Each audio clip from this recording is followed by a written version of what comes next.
Vou te apresentar um guia completo sobre o profeta Ezequiel. Falarei de sua pessoa, curiosidades, sobre o livro e a teologia do livro. Ainda darei algumas dicas essenciais para que você possa enriquecer os seus conhecimentos e também transmitir a outras pessoas o que descobrir aqui. Ezequiel é um dos chamados 3 grandes profetas do Antigo Testamento, junto a Isaías e Jeremias. A sua atuação acontece no século VI a.C., mais precisamente nos anos iniciais do exílio do povo de Judá para a Babilônia. Ele é posterior a Isaías e parece ser contemporâneo a Jeremias. A questão de datação e cronologia, no entanto, é muito difícil quando se trata de textos bíblicos. Os estudiosos da Bíblia seguem investigando e publicando ininterruptamente materiais que nos auxiliam na compreensão das principais personagens dessa obra tão monumental. E com Ezequiel não é diferente. É difícil, no entanto, termos algo mais conclusivo.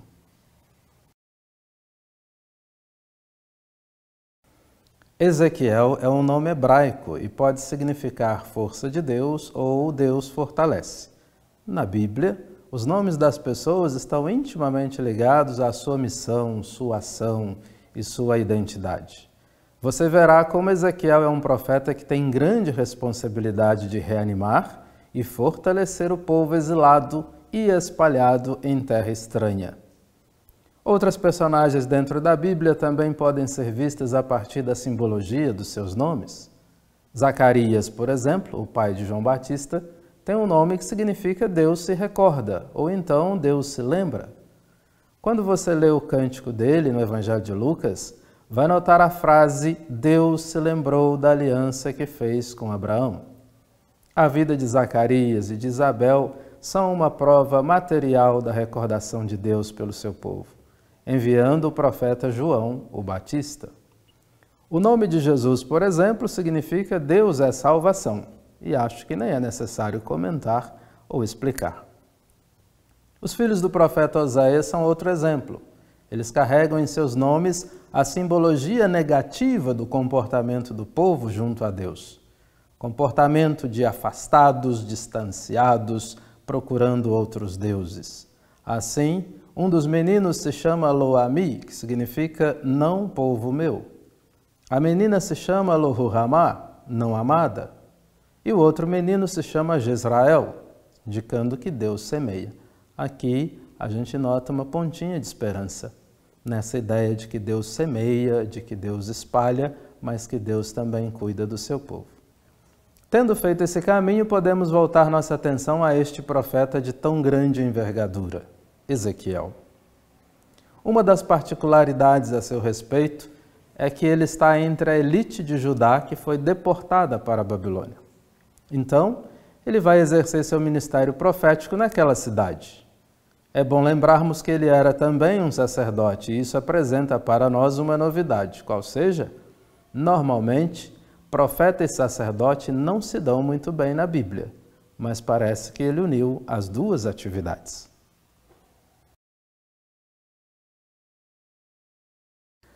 Eu já te aviso de saída que o livro não está entre os mais fáceis de serem interpretados na Bíblia. É composto de muito material diferente. Nele você pode encontrar visões, ações simbólicas, muitas metáforas, alegorias e até textos apocalípticos. Tudo isso pode parecer estranho a muita gente, mas tentarei, ao longo da exposição, clarear um pouco mais. É um livro muito extenso, o 6º maior da Bíblia, com 48 capítulos. Há um predomínio da poesia no livro, sobrepondo-se bastante à prosa. Em outras palavras, um livro com linguagem poética, contendo verdadeiros hinos, como, por exemplo, o hino à espada que está presente no capítulo 21. Ezequiel não é como o profeta Jeremias, que fala muito de sua vida pessoal. Encontramos um homem mais econômico no que diz respeito a falar de si, trazendo pouquíssimas informações pessoais. A mais significativa é que ele era casado e sua mulher morreu por ocasião do cerco de Jerusalém pelos babilônios. Ele se apresenta como o filho do homem Isto quer dizer que é um homem no meio da humanidade. Ainda não tem aquele significado que Jesus usará depois no Novo Testamento. Assim, ficamos sabendo que o conceito de filho do homem já aparece em Ezequiel e depois será retomado por Daniel e finalmente por Jesus. A narrativa de Ezequiel é quase toda em primeira pessoa, ou seja, ele se apresenta primeiramente dizendo que estava entre os exilados junto ao rio Quebar, um pequeno canal próximo ao rio Eufrates, na região da Mesopotâmia. No primeiro versículo do livro você já toma conhecimento disso. No capítulo 1, versículo 1, essa informação já é encontrada. Em diversas partes ele diz que foi tomado pelo Espírito, que o Espírito levou, que o Espírito conduziu. Somos informados também do nome de seu pai, que se chamava Buzi ou Buzi, e que era um sacerdote. Talvez seja por isso que o profeta demonstre em seu livro conhecimento bastante amplo do templo e de suas partes. É muito minucioso ao tratar dos ritos e muito interessado em temas que dizem respeito ao sagrado e ao culto. Isso aparece de forma muito cristalina, sobretudo nos capítulos finais. Menciona a circuncisão, o sábado e a lei. Ezequiel demonstra ser muito competente quando se trata de questões morais e resoluções que demandam conhecimento do direito.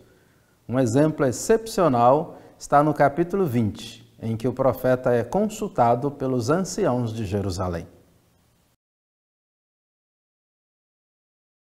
Se fizermos um raio-x do templo que Ezequiel descreve, vamos encontrá-lo já muito contaminado pela idolatria. O capítulo 8, por exemplo, pode trazer alguma luz sobre isso e vale a pena ser lido depois. Como que em contraste, o profeta fala do santuário da Nova Jerusalém. Nele, a glória do Senhor habitará para sempre. Você pode ler isso no capítulo 43. Ele até parece fazer um desenho do santuário ao longo dos 9 capítulos finais do livro. Depois confira lá e poderá tirar suas conclusões.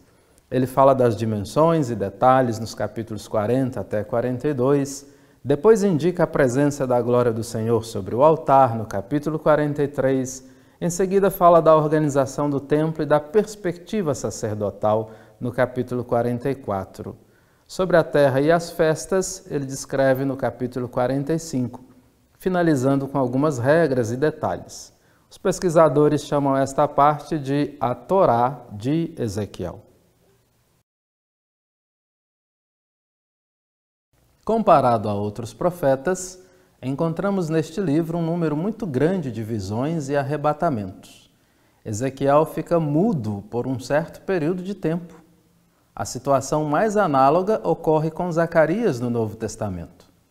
Seria este mutismo mais uma ação simbólica, indicando que seu silêncio seria apenas em sua vida pública? Não temos como saber com certeza. Já que toquei neste assunto, preciso esclarecer que a ação simbólica pode ser definida como uma parábola encenada. É algo que o profeta realiza aos olhos dos seus contemporâneos. Não é apenas algo contado, mas, como disse, encenado. Veja uma lista das que aparecem no livro. A primeira delas, o profeta desenha o cerco a Jerusalém num tijolo. A segunda, o profeta deita-se sobre o seu lado esquerdo. Terceira, o profeta prepara comida para o tempo da fome. Quarta, o profeta raspa a barba e cabelo. Quinta, o profeta foge simbolicamente de casa através de um muro. Releia esta lista, observe os detalhes e veja que o Ezequiel vai explicando o que significam essas ações. É uma boa forma de estudo do livro e de aprendizado do seu conteúdo.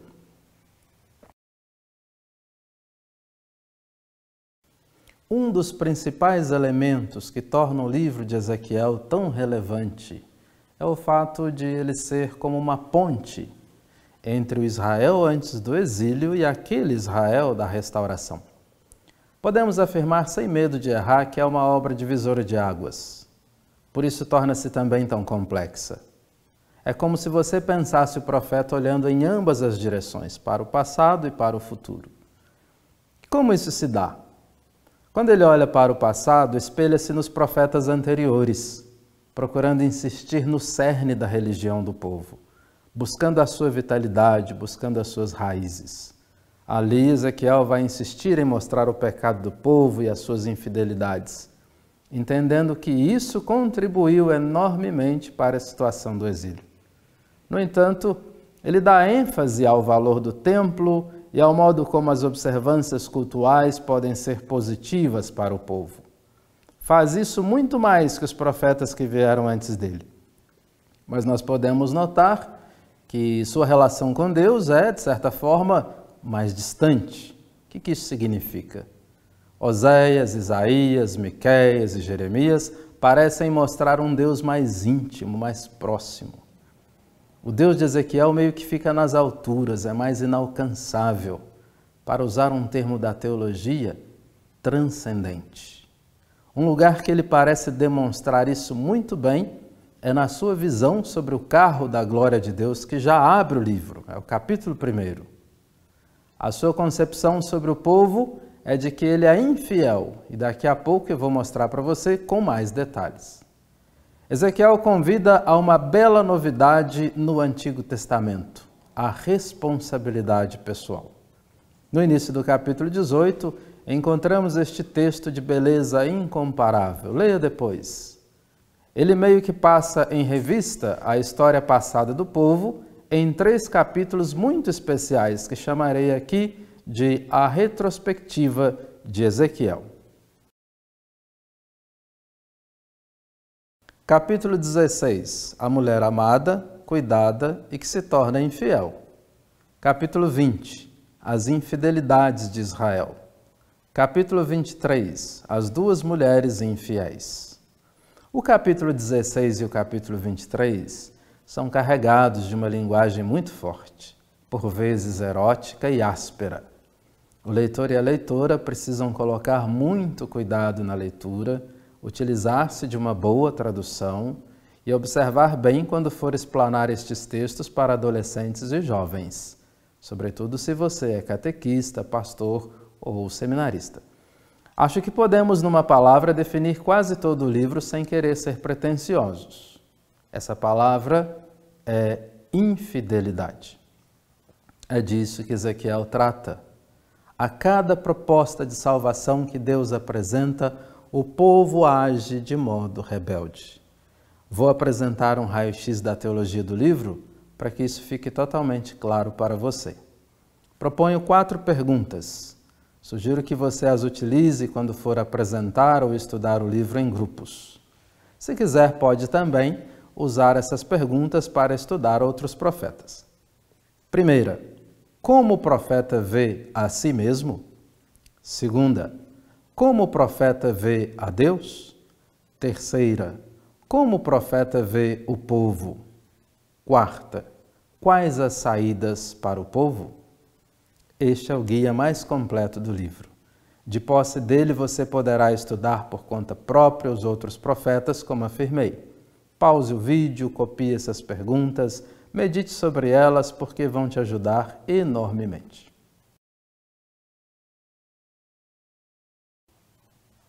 E como Ezequiel se vê? Ezequiel se vê como filho do homem. O que isso significa? Um homem entre os homens, como falei lá no começo. É aquele que se alimenta da palavra. Deus pede que ele coma um rolo escrito no capítulo 3. O simbolismo é muito forte. Indica que é tomado pela palavra de Deus e para ela orienta a sua vida. Ele é tomado também pelo Espírito. Isso vai na mesma direção do que acabo de dizer. Toda a sua ação é proposta e orientada por Deus. Ezequiel é uma sentinela, um sinal para o povo, assim como foi Isaías. Uma canção suave e bem cantada. É linda essa imagem utilizada para o profeta. E como ele vê a Deus? Deus para Ezequiel é o verdadeiro pastor do povo, contrastando com os falsos pastores que só pastoreiam a si mesmos. No capítulo 34, isso fica evidente em um dos textos que influenciará o capítulo 10 do Evangelho de João. Ali, Jesus afirma ser Ele mesmo o bom pastor.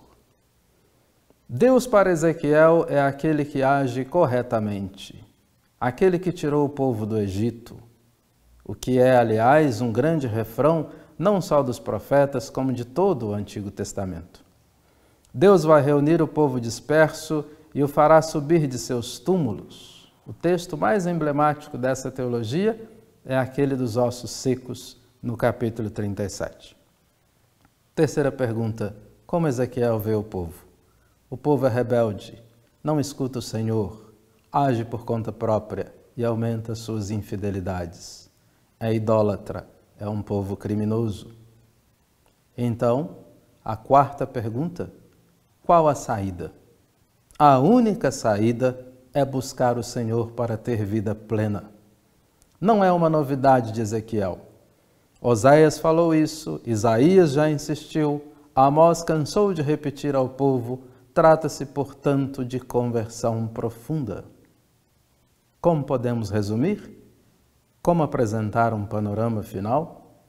Ezequiel, sendo um sacerdote, usará desta linguagem para falar ao povo. Por isso, seus 9 últimos capítulos são tão marcados por esse modo de falar cultual, religioso, profundamente vinculado ao templo. Podemos dizer, então, que Ezequiel faz 4 coisas: denuncia o pecado, anuncia o juízo, chama ao arrependimento e proclama a salvação. Ezequiel é um homem no exílio, um homem que anima seus contemporâneos e conterrâneos a viverem de acordo com o que o Senhor quer. É um modelo para os nossos dias, em que as dificuldades presentes, não raro, nos trazem desafios para a fé, fazendo com que reordenemos nosso coração. É assim que o profeta nos ensina o modo mais belo que Deus tem de nos corrigir: arrancar de nosso peito um coração de pedra e colocar nele um coração de carne. Gratidão por assistir, compartilhe para que outras pessoas possam conhecer essas páginas maravilhosas da Bíblia.